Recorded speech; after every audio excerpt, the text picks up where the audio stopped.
My senior prom. Supposed to be the best night of my life. Well, sounds good in theory anyway. I was cutting it close. It was only 3 days away. Well, I thought I was all set. I had new tux and everything. And I even topped it off with the best limo service in town. But something was left out. I had my tux, cummerbund, my tie, limo. And that's when it occurred to me. I didn't have a prom date. I didn't worry about it. I figured a quick call to Pamela would fix that. It's been a while since I talked to her. I just hope she got over that little incident back in middle school.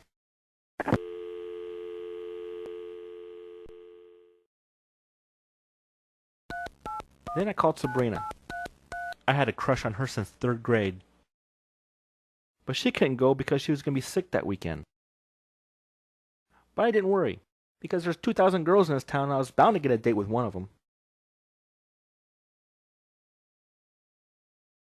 I found it hard to believe that out of 2,000 girls, not one of them wants to go out with me. I think what really bothered me the most was that Carla doesn't remember meeting me. Our family reunion wasn't that long ago. I even thought about my stepsister Jeanette, but she doesn't get out till she's 21. And then it hit me. The only one person that could help me out. Slick Eddie. This is the only guy I know who goes on a double date with 2 girls. He makes the Fonz look like Potsy. Anyway, I called him up and I told him about my little situation. And if he knew any girls would be willing to go to the prom with me.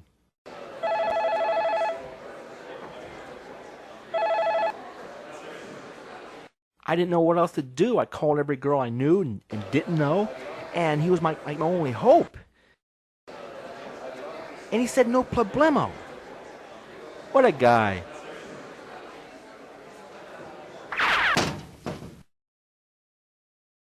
And before I knew it, he was rattling off phone numbers faster than I could write them down.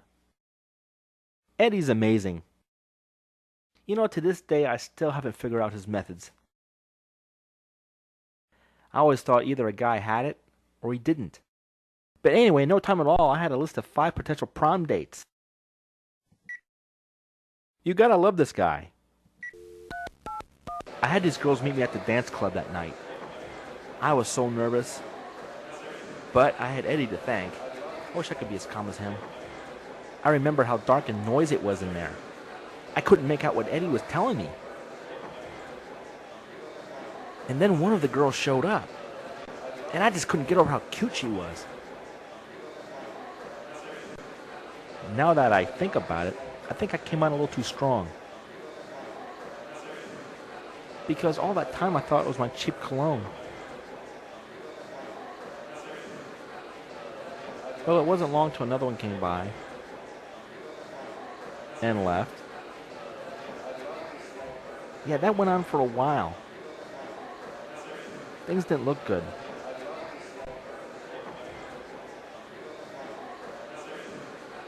And then, at that last minute, she appeared. I could tell she was special, because 10 seconds went by and she hasn't left yet.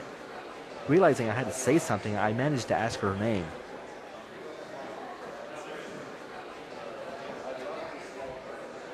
It was Penelope, the goddess of love. I was so love-struck, I didn't remember what I was talking about. But I did remember asking her if she was free that Saturday night. And if she'd go to my prom. And she said maybe. It wasn't maybe. It was maybe.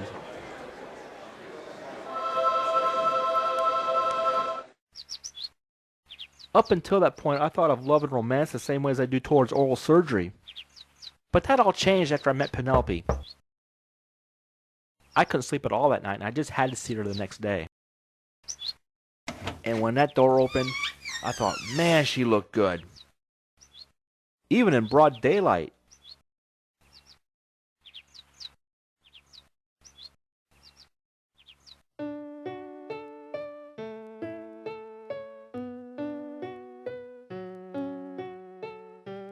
Things started looking pretty good, and I started detecting some good vibrations. I thought Penelope and I were hitting it off.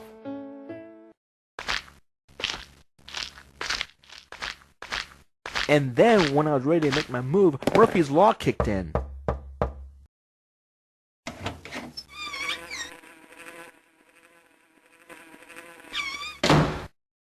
Things went downhill right there.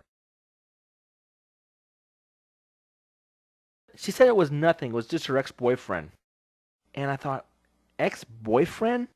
She says his name was Snake and he just got out of prison and he wants her back. Yeah, it figures. I knew it was too good to be true. But at the time I was hoping the Snake guy wasn't the jealous type. He might just be a nice guy and see that Penelope and I have a neat thing going on and he'll just back off.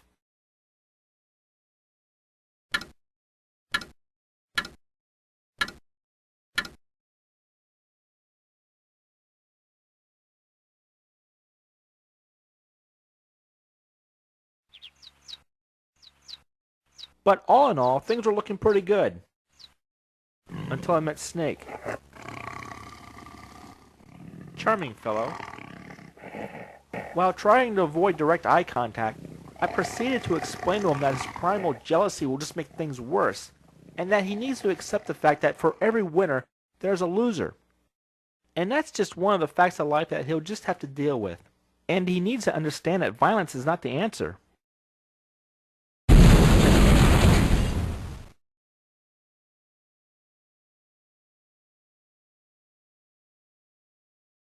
Violence was the answer. I was not going to lose my woman to some stone Nazi biker, and that was something I was not going to take sitting down.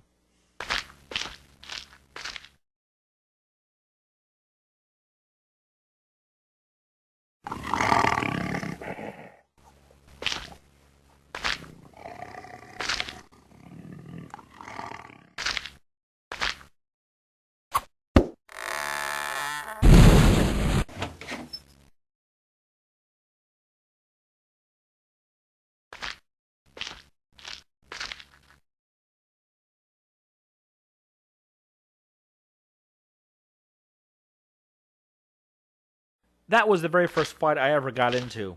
I won the battle, but unfortunately, I lost the war. Penelope and Snake were married a week later. That was 2 years ago. Even though I didn't go to the prom with Penelope. Instead, I went with somebody I truly loved. I went by myself.